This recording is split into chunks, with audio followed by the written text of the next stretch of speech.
Welcome and thank you for joining our first budget engagement listening session for fiscal year 2025. Thank you for taking the time to join us this evening, and we really look forward to hearing from you tonight. We're here for questions, comments, concerns, kudos, anything you have, we'd like to hear it. We also have various staff members in the room with us tonight, and they're able to answer your questions as well. So I'll kick it for a quick round of introductions. Hello, I'm Rodney Jameson, Director of Solid Waste Services. Good evening, everyone. Danielle Frazier, Special Assistant to the City Manager for Workforce Development. Ryan Bergman, I'm the Strategy and Budget Director. Monica Holmes, Executive Manager, Quarters of Opportunity, and the Deputy Planning Director. Rebecca Hefner, Director of Housing and Neighborhood Services.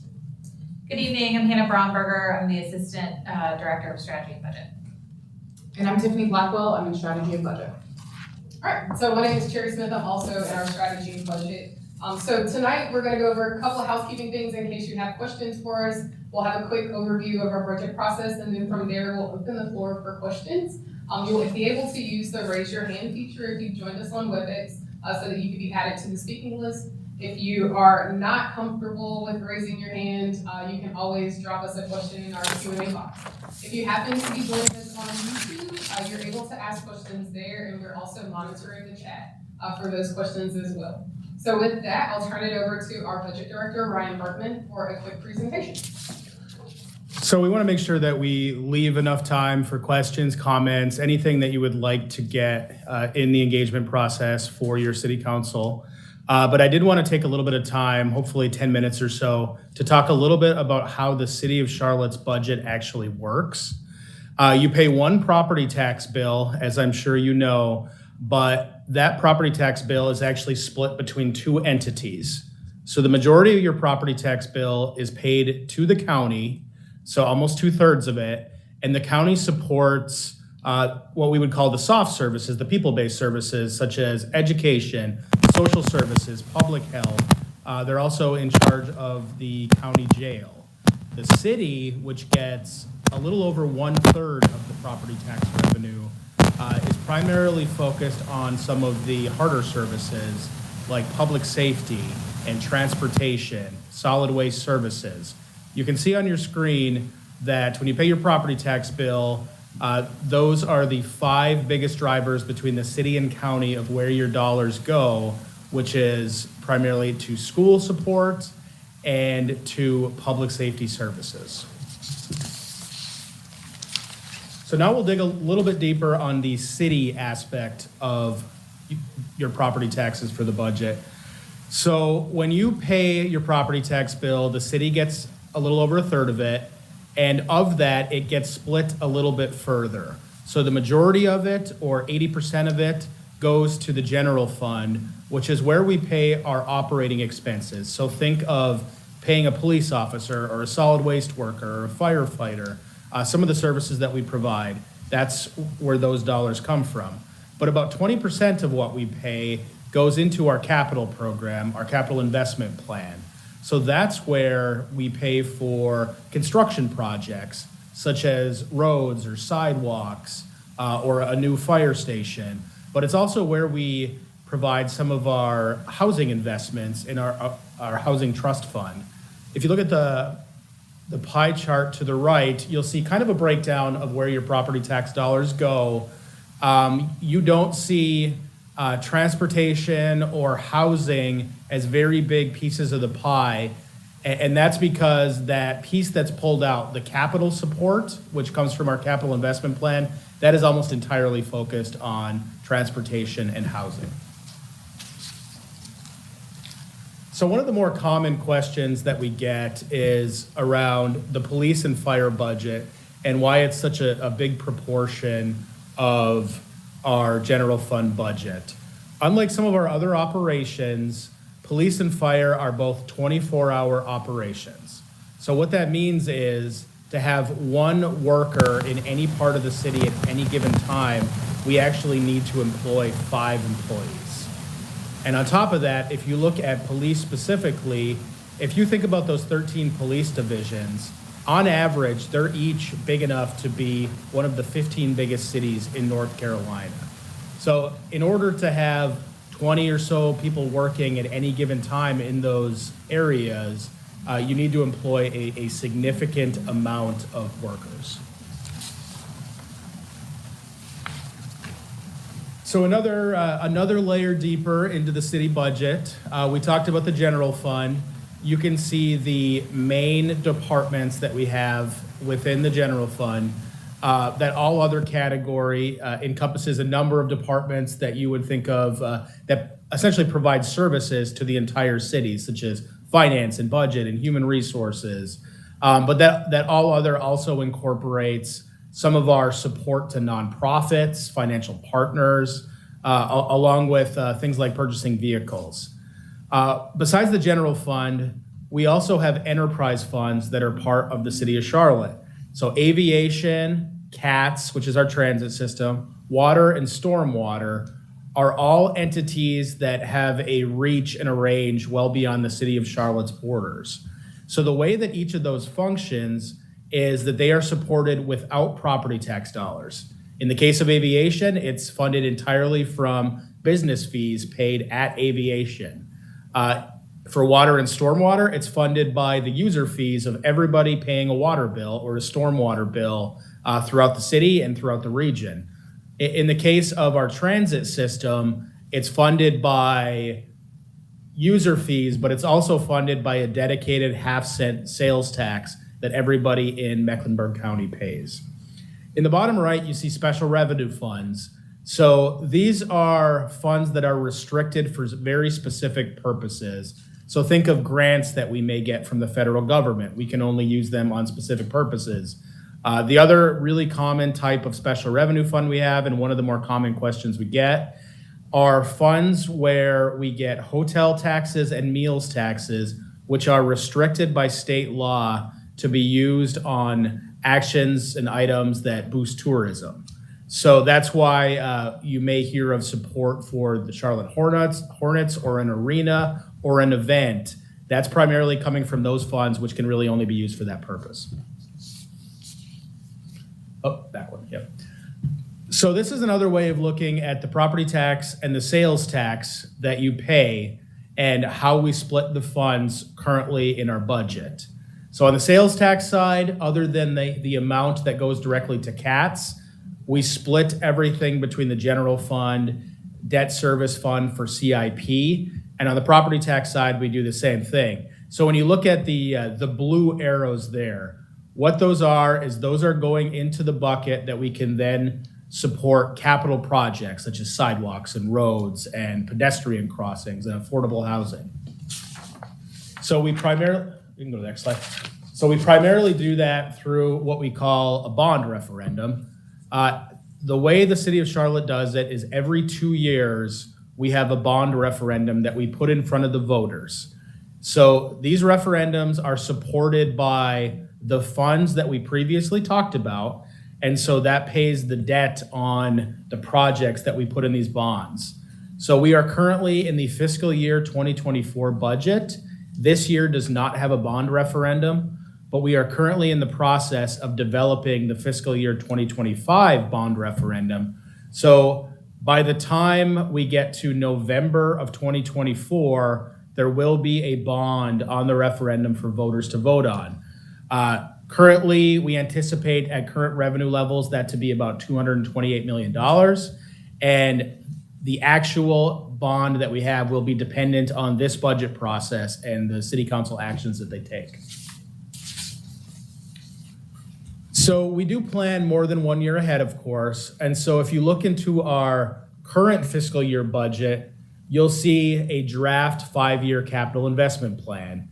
And so I won't go through these stacks here. This just represents a current plan that will likely be adjusted by city council during this budget process. But you can see the $50 million affordable housing bonds at the bottom. And then you see a lot of other projects that we have been working on, such as street resurfacing and sidewalks and some of our public-private partnerships that we work on to generate jobs. I'll call out specifically our Affordable Housing Trust Fund. which prior to 2018 was supported at around $10 to $15 million for every bond. That was increased to $50 million in 2018, and we've now had three straight $50 million housing bonds. So in that time frame, since we started the Housing Trust Fund, there's about 12,000 units that are currently out there and affordable because of the investments that past city councils have made. So when we're building a budget internally, what you're essentially doing is you're checking the anticipated revenue that you will have to see how it compares to the current year. And then you're trying to evaluate and analyze how much would it cost to maintain the current services that we provide to the community. Unfortunately, the cost is not always the same because the costs of every individual thing that you're doing changes from year to year. So the cost of healthcare or retirement for employees, or the cost of contracts or supplies, especially in the capital program, do fluctuate from year to year. So we evaluate what that costs. We're constantly trying to seek out efficiencies, trying to find ways to save money, trying to find ways to avoid going to the taxpayer for a property tax increase wherever possible. When we get to the end, we also consider increases and decreases to service levels based on what City Council has directed us to do or areas that City Council would like to see enhancements made in. As we're doing this, the City of Charlotte has a long history of being a AAA rated financial organization. So that means that our credit is as high as it can get. It means that the finances have traditionally been managed well.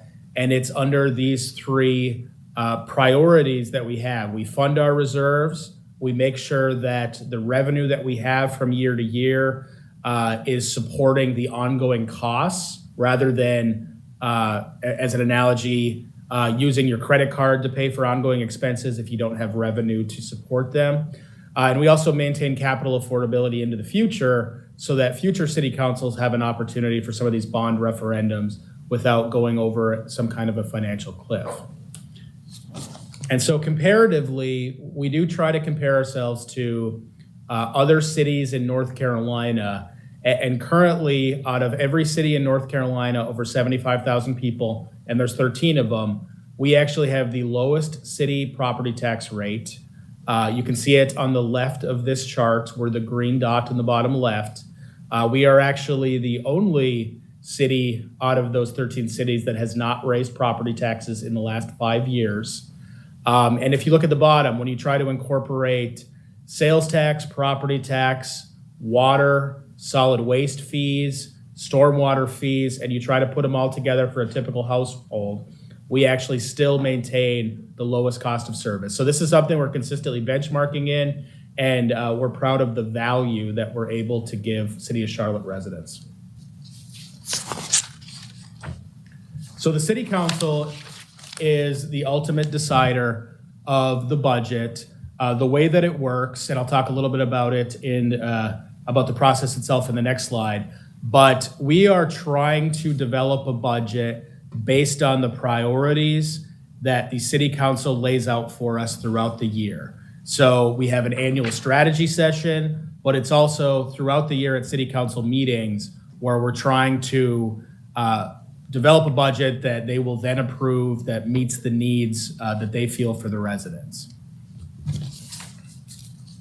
So the budget development process itself, we actually just started our first budget development budget workshop with City Council yesterday. We're a little bit into the engagement process.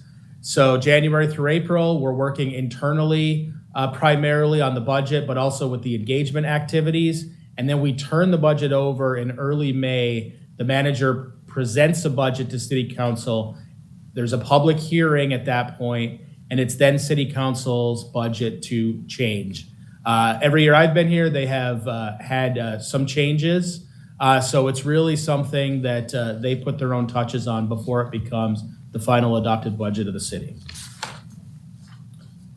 So if you have your phone handy, we do have some barcodes here for some public engagement opportunities. please take our community input survey that we've developed. You may have some fun with the budget simulation tool where you can make cuts, you can add to services, and you can show us how you would design the City of Charlotte's budget. And then also, we did one listening, or this is our first listening session. We did a Budget 101 a couple of weeks ago. Our next one is next week, February 20th. And then there's 2 more in March, finally leading to the proposed budget and the budget public hearing. The email at the bottom, we have that open all the time for any engagement or questions, anything you would like to do. What we try to do each year is we take all of the questions, commentary, data from our engagement activities, and we present to City Council prior to the budget the information so that they have it when they make budget decisions. So with that, I will turn it back over to Tiffany to get us started on any questions or comments that you'd like to make. Okay, great. So if you would like to speak, you need to use the raise your hand feature. And the raise your hand icon is on the right panel of your screen. It kind of looks like a high five. We'll keep a list of who's next to speak. And then when it's your turn, we'll let you know, call your name, and you'll be able to unmute. At any time, you can drop questions in the Q&A chat. And if you don't see it now, there's 3 dots next to the chat button at the bottom right of your screen. You can add questions there, and we'll be sure to address those as well. So with that, I'll give everyone a second to get acclimated to those instructions. And if anyone would like to speak, you can go ahead and raise your hand. We do have a couple of follow-up questions from our previous session, so I'll start with those. And then we can make sure to incorporate all the speakers that would like to speak as well. So I'm going to start with one of the questions that we received previously. And that is, what is the corridors of opportunity? It was mentioned at a presentation, and I'm not sure what that means. Great. Well, I will answer that. The Corridors of Opportunity is the city's investment strategy around 6 historically underinvested corridors. So from west to east, that is West Boulevard, Wilkinson, Freedom, Beatties Ford, Rozzles Ferry, North Tryon, North Graham, Sugar Creek, and Albemarle. Those corridors over time have been not invested in the way that we would typically be able to create economic opportunity. So the city started the program about 3 years ago. To date, we've invested about $75 million. We've matched that and even exceeded that with private and federal dollars. And that is all wrapped around infrastructure, housing, economic development, public-private partnerships, and workforce development opportunities. The goals of the program are really to provide economic opportunity for existing residents and business owners and leave a lasting legacy based in equitable development principles. Okay, great. I think that's helpful. We had another question that we received about solid waste services. My neighbors moved out, but their trash is still at the curb. Oh no. How can I check to see if there's a pickup scheduled? I'll tackle that one here. All you have to do is actually contact our 311 department, and they will actually, once you give the address and location, they'll actually let you know if it's already scheduled or if you can schedule at that time. Okay, great. That's helpful. We wanted to also ask a question about workforce development. What initiatives have been done with the city to recruit businesses here? Yeah, I'll try to tackle that one. So let me say thank you for having me. I am I think the new kid on the block here now at the City of Charlotte for a little over 6 months. Some initiatives. So we have a Hire Charlotte initiative that we've had for a couple of years now that has been really focused on how do we create and fill jobs today and tomorrow. And so that initiative is really focused on how are we ensuring, one, that we have the talent here for the jobs that are coming and for the businesses that are coming and those that are looking to expand in our area. And so what that looks like is ensuring that economic development is tied closely to our workforce development partners who are, whether it's our community colleges, our higher ed, our community-based organizations that are training and developing our talent. And so Hire Charlotte has been that most recent effort and initiative, and we've got some ARPA dollars that we are putting forth out in the community to help support that framework that's been created. Okay, great. We have a question from Nick in the chat, so thank you so much for adding that question. The question is, What will the $500,000 in bus shelter construction entail under non-general funds project summary schedule? The Arrowwood Station often has issues with lack of adequate shelters and bathroom facilities, as it also includes a megabus stop. Will these funds cover such needs? Thanks. Thank you, Nick, for your question.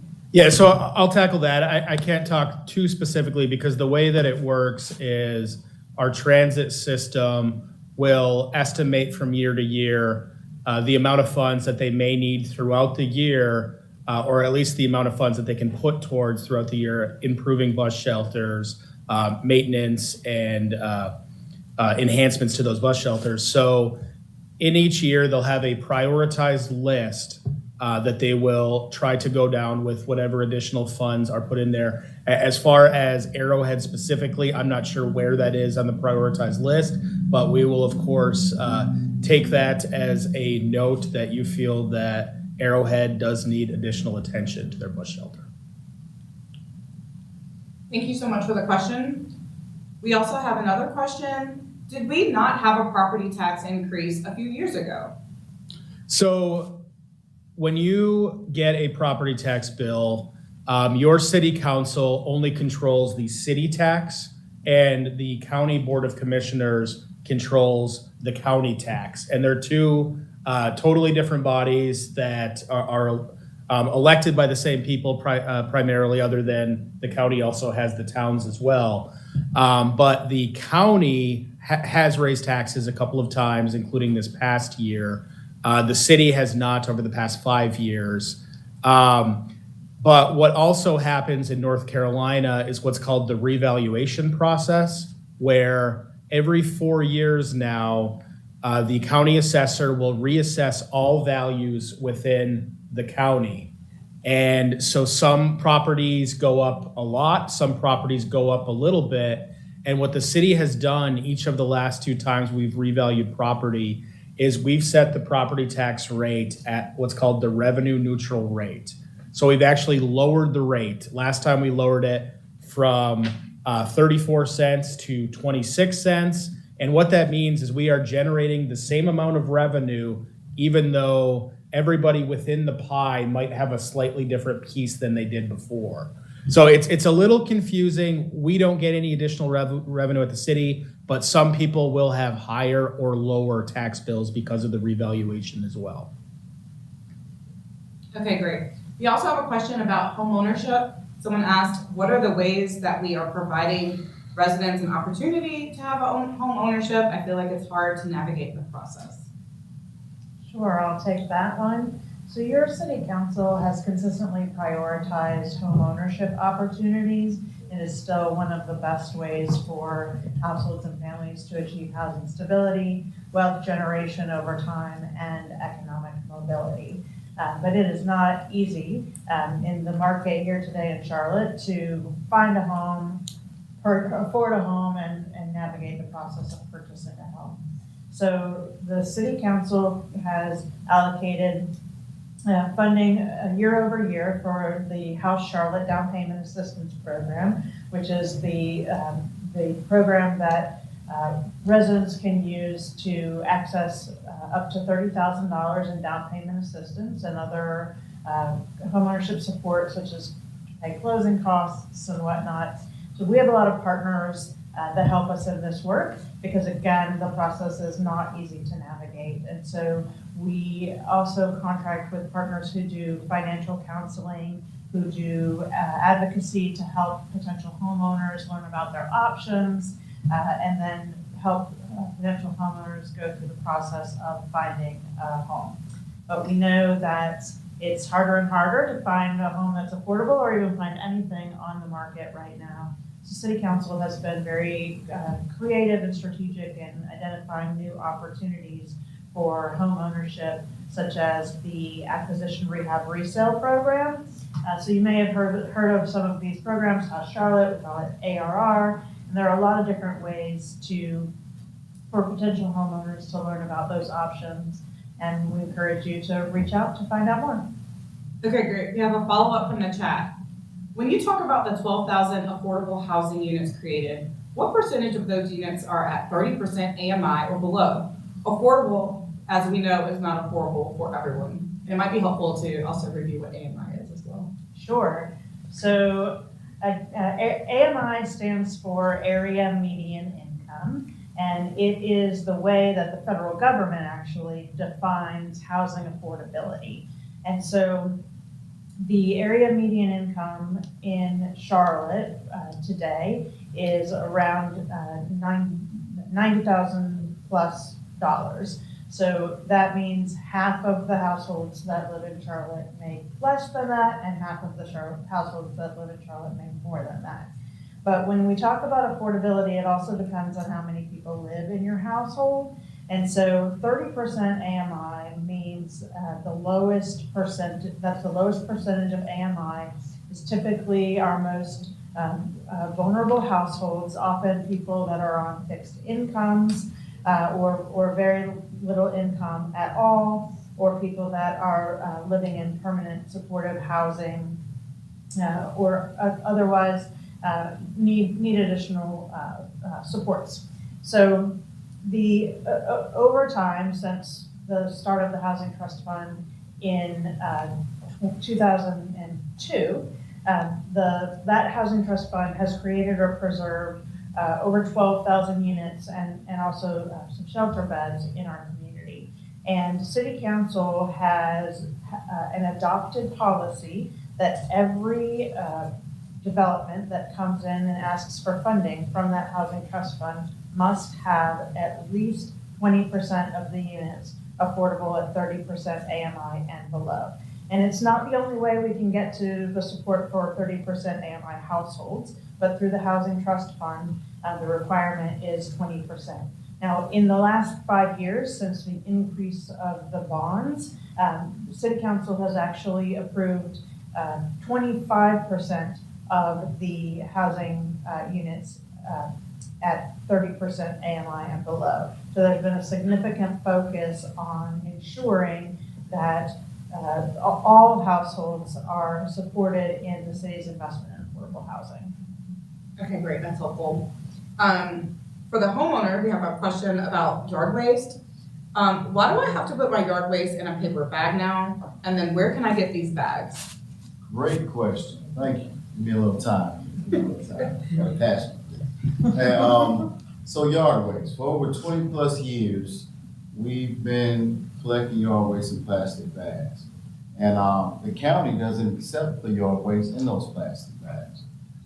To help reduce the service time, to make sure that we're actually servicing and providing a service on your scheduled service day, we need to move to a more beneficial plan and process for us all. So we had to get out of the plastic business because at the curbside, a yard waste driver and worker had to debag that yard waste bag and dispose of what's inside of it at your curb. And there's homes with hundreds of bags, of plastic bags at a time. Just think how long that would take if you have over 42,000 homes a day. So we had to move to paper bags, which helps with the process. Also, it's biodegradable, so it's easier for composting. All right. But I do want to make a point. It's not just paper bags. You can actually go buy a personalized Rubbermaid or some type of cart that you can continuously use over and over again at the curb for yard waste collection. That's a lot quicker as well, you know. But that's why we actually have to move that. Now, for limited time only, you can come to 1200 Ott Street and collect leaf bags, paper leaf bags, free of charge. So that's what we're able to offer right now to help with that. All right, so 1200 Ott Street, please come and pick up your leaf bags from these things. Thank you. Okay, great. We got a follow-up question to that. Do we have to label the cart? How does that work if we're using a cart from somewhere, maybe purchased from a small business, right? That we're putting on our curbside? If you can, that'll be great. You can put YW on it or whatever you like. But the cart, as long as we see it's not a City of Charlotte cart, we know it has to go. Okay, great. And we try to keep the limit of the weight to at least 75 pounds or less. Okay, that's really helpful. I did want to put a reminder, we're almost at our little over our halfway mark. And if there's persons that would like to ask their question directly to the panel, you still have the option to do that. We're keeping a list, so if you would like to come off mute and ask your question directly and not place it in the chat, you still have time to do that. So feel free, if you're interested in talking directly to the panel, you can do that. I'd also like to add, if you don't have a question, if you'd just like to add feedback or commentary, we're here to receive that as well. So feel free to add, raise your hand and let us know what you'd like to say. So we have that as an option as well. Another question we've received previously, just to, while we have the panel here, who decides what's in the city's budget? So the city staff is constantly trying to work under the policy direction of the city council.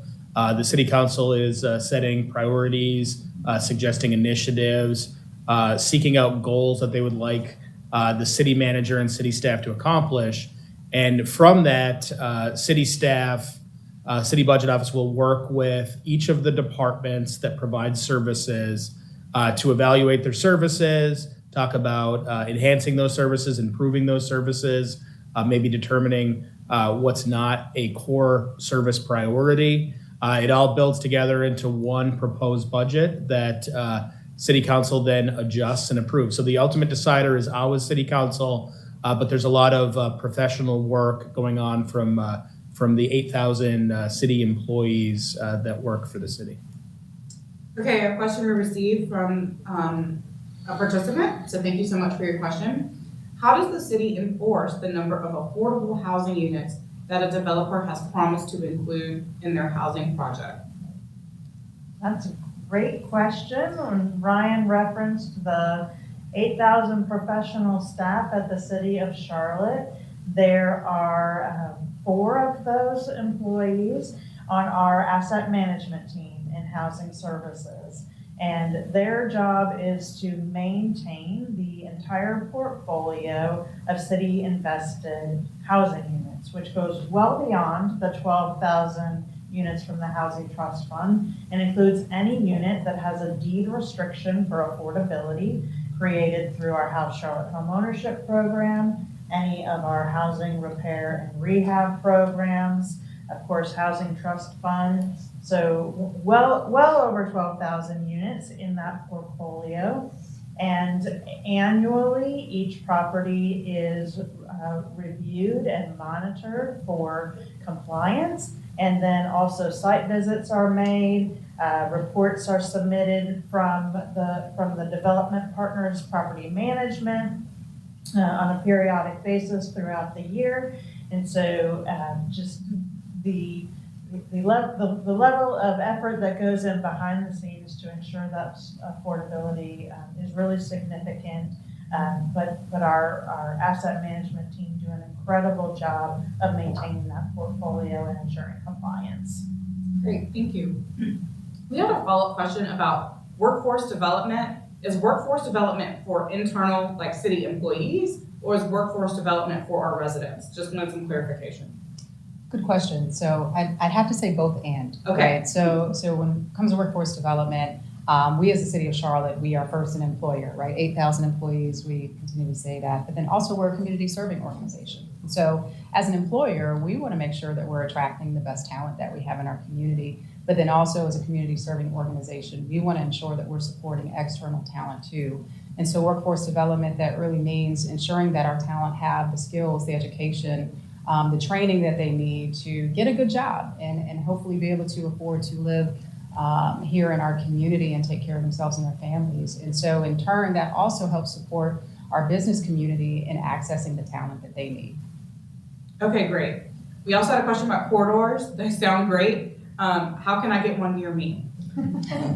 So we are, it's an interesting day and time to be asked that question, because I think when we started with corridors of opportunity, people had the ability to think, well, maybe they're a negative connotation, and to see that dynamic change over the years with investment is really something special. So we're actually trying to get to that answer this year of what that process looks like, and if we do expand, if we don't expand. We are not finished with the work. The work continues. It's generational work.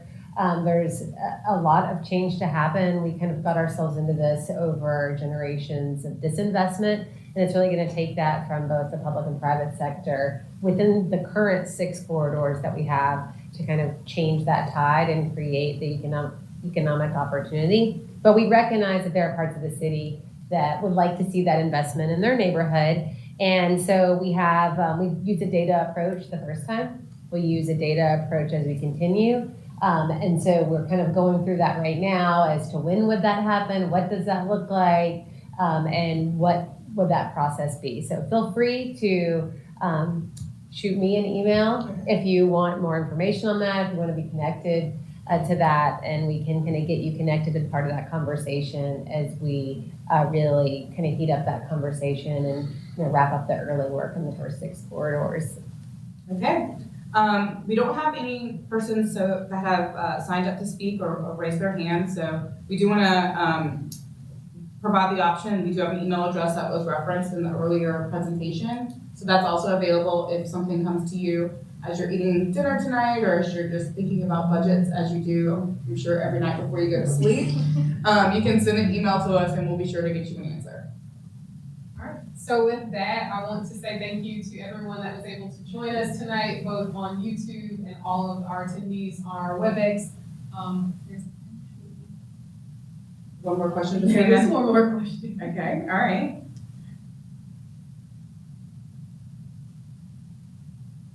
Okay, all right, we got one more question. There you go, see?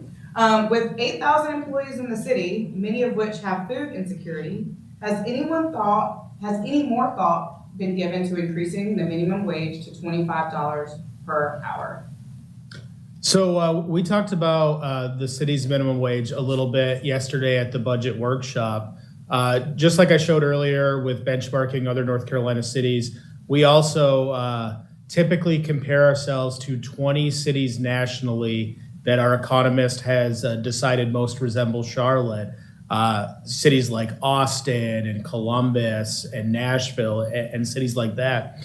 So comparatively, the city of Charlotte's minimum wage for a full-time general employee of $22.12 an hour is actually higher than all 20 of those peer cities. That's something that has been a city council initiative over the last couple of years. I believe it's increased something like 38% over the last 3 years. So that has been done primarily for, you mentioned food insecurity, but also housing affordability, trying to make sure that if you work for the city of Charlotte, there is a minimum about $46,200 right now that you will get paid to start, and then traditionally that will go up as you move along. So we have been aggressive in that front. Not sure yet what the direction from City Council will be moving forward, but over the last few years, we've definitely put a key focus in that area of kind of boosting our lowest paid employees. Okay, I guess no one wants to take budget talks to bed tonight because we do have a speaker, and then I think we have another question. So first we'll do our speaker. Forgive me if I don't pronounce this correctly. Sidrihar Dasari, you want to come off mute? She posted in the chat too. The Is it in question. the chat? There's a Okay. question in the chat, yeah. Let's see.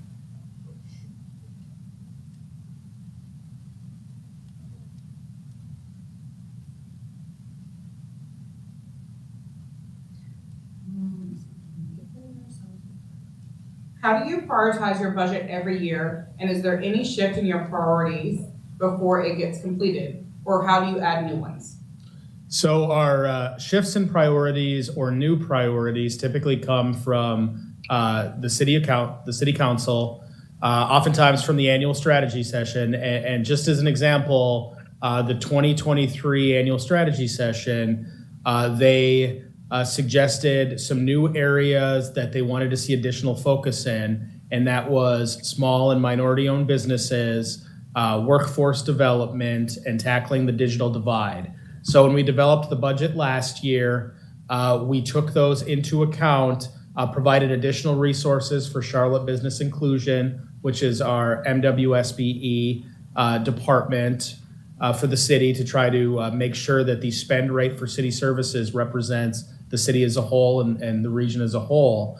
And then for workforce development, actually sitting next to Danielle, a special assistant for workforce development that was brought in to try to bring additional focus to that area. So to answer your question, the shift in priorities or the additional priorities comes from our policy board, our governing body, and we are constantly trying to seek out new ways to enhance those services that have been pointed out.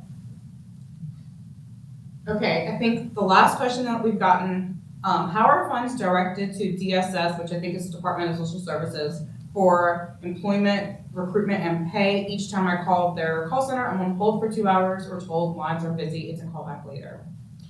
So sure. So the Department of Social Services, I assume we're talking about at the local level, is actually a county function. So you would want to communicate with, I'm not sure if there's a county call center or something. Sorry, this for the city budget, we actually don't handle social services. So unfortunately, we can't be terribly helpful there. We'll see if we can drop a link in the chat. Okay. I'm gonna do a last call, and I'm glad I did, because there's one more question. Is there any COVID relief money left over from last year, being that COVID is back on the rise? So all but, I want to say about $3 million has been allocated of our COVID relief dollars. That does not mean necessarily that it's been entirely spent.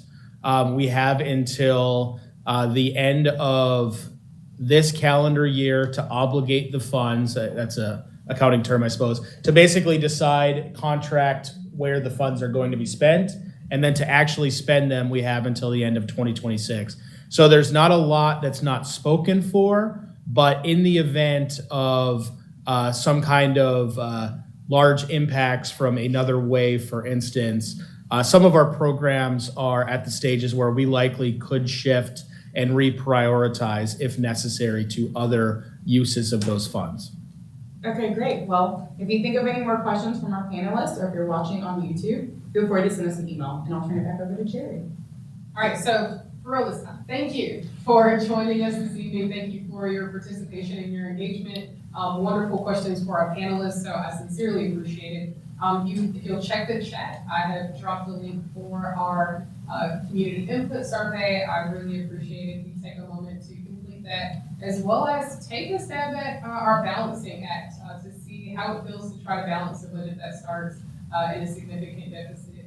If you have any questions, or if there was anything that we weren't able to answer for you tonight, or if you weren't quite able to get your question pulled together, please feel free to send us an email at strategyandbudget@charlottenc.gov, or I can make that a little easy for you. Visit our website, cltgov.me/budget, and you'll be able to find all of our contact information and all of our engagement opportunities. So with that, thank you, and I hope you have a great day.